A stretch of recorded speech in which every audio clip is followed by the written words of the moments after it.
ರಾಜ್ಯದಲ್ಲಿ ಶಕ್ತಿ ಯೋಜನೆ ಎಫೆಕ್ಟ್ ನಷ್ಟದಲ್ಲಿ ರಾಜ್ಯದ 4 ಸಾರಿಗೆ ನಿಗಮಗಳು. ಶಕ್ತಿ ಯೋಜನೆಯಿಂದಾಗಿ ಸಾರಿಗೆ ಇಲಾಖೆ ನಷ್ಟದಲ್ಲಿದ್ದು 4 ನಿಗಮಗಳು ಕೂಡ ಇದೀಗ ನಷ್ಟದಲ್ಲಿವೆ. ಕೆಎಸ್ಆರ್ಟಿಸಿ, ಬಿಎಂಟಿಸಿ, ವಾಯುವ್ಯ ಕರ್ನಾಟಕ ಸಾರಿಗೆ ಸಂಸ್ಥೆ, ಕಲ್ಯಾಣ ಕರ್ನಾಟಕದ ರಸ್ತೆ ಸಾರಿಗೆ ಸಂಸ್ಥೆಗಳಲ್ಲಿ ಕೂಡ ಭಾರೀ ನಷ್ಟ ಆಗಿದೆ. ರಾಜ್ಯದ 4 ಸಾರಿಗೆ ನಿಗಮಗಳು ಶಕ್ತಿ ಯೋಜನೆಯಿಂದ ಲಾಸ್ನಲ್ಲಿದೆ, ನಷ್ಟ ಆಗಿದೆ ಅಂತ. ಈಗ ಗ್ಯಾರಂಟಿ ಪರಿಷ್ಕರಣೆಗೆ ಸರ್ಕಾರ ಚಿಂತನೆಯನ್ನ ನಡೆಸಿದೆ.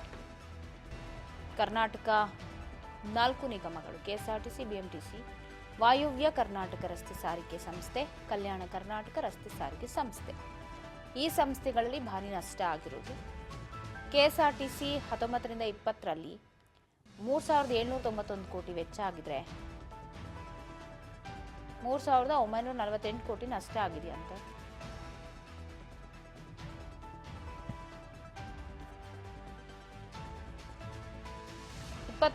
ರಲ್ಲಿ ನಷ್ಟ ಆಗಿದ್ದು 581 ಕೋಟಿ, 21-22ರಲ್ಲಿ ನಷ್ಟ ಆಗಿದ್ದು 423 ಕೋಟಿ, 22-23ರಲ್ಲಿ ನಷ್ಟ ಆಗಿದ್ದು 42.89 ಅಂದರೆ ಸಬ್ಸಿಡಿಯಲ್ಲಿ 555 ಕೋಟಿ, 23ರಿಂದ 24ರಲ್ಲಿ 295 ಕೋಟಿ ಅಷ್ಟು ನಷ್ಟ ಆಗಿದೆ ಅಂತ ಅಂದಾಜು ಮಾಡಲಾಗಿದೆ.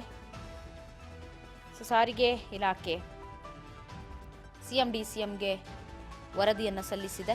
ಇನ್ನು ಬಿಎಂಟಿಸಿನಲ್ಲಿ 19ರಿಂದ 20ರಲ್ಲಿ ಆದಾಯ 2,119 ಕೋಟಿ, ವೆಚ್ಚ ಆಗಿರೋದು 2,669 ಕೋಟಿ, ನಷ್ಟ ಆಗಿರೋದು 549 ಕೋಟಿ.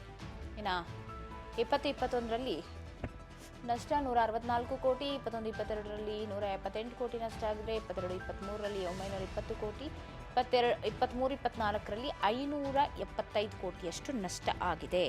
ಇದು ಸಾರಿಗೆ ಇಲಾಖೆ ಕೊಟ್ಟಿರೋ ಅಂಕಿಅಂಶ. ಎಷ್ಟು ನಷ್ಟ ಆಗಿದೆ ಏನು ಅನ್ನೋದ್ರ ಬಗ್ಗೆ. 4 ಸಾರಿಗೆ ನಿಗಮಗಳಲ್ಲೂ ಕೋಟಿ ನಷ್ಟ ಆಗಿದೆ ಶಕ್ತಿ ಯೋಜನೆಯಿಂದ. ಮತ್ತಷ್ಟು ನಷ್ಟ ಆಗುತ್ತೆ ಅಂತ ಹೇಳಿ ಈಗ ಗ್ಯಾರಂಟಿ ಪರಿಷ್ಕರಣೆಗೆ ಸರ್ಕಾರ ನಿರ್ಧಾರವನ್ನ ಮಾಡಿದೆ. ಆಗಲೇ ನಾ ಹೇಳ್ದಂತೆ ಕೆಎಸ್ಆರ್ಟಿಸಿ, ಬಿಎಂಟಿಸಿ ಥರ ಕಲ್ಯಾಣ ಕರ್ನಾಟಕ ಆಗಿರ್ಬೋದು, ನೈಋತ್ಯ ಸಾರಿಗೆ ಆಗಿರ್ಬೋದು, ವಾಯುವ್ಯ ಇವೆಲ್ಲದರಲ್ಲೂ ಕೂಡ ನಷ್ಟ ಉಂಟಾಗಿದೆಯಂತೆ.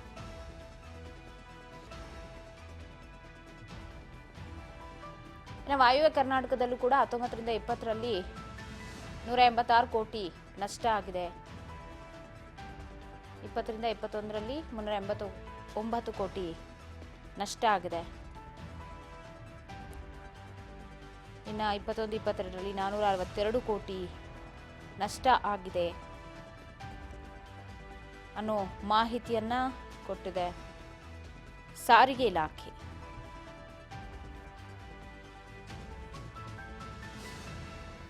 ಸೊ 4 ರಾಜ್ಯ ಸಾರಿಗೆ ನಿಗಮಗಳು ಕೂಡ ಈಗ ಸಂಕಷ್ಟಕ್ಕೆ ಸಿಲುಕಿದೆ.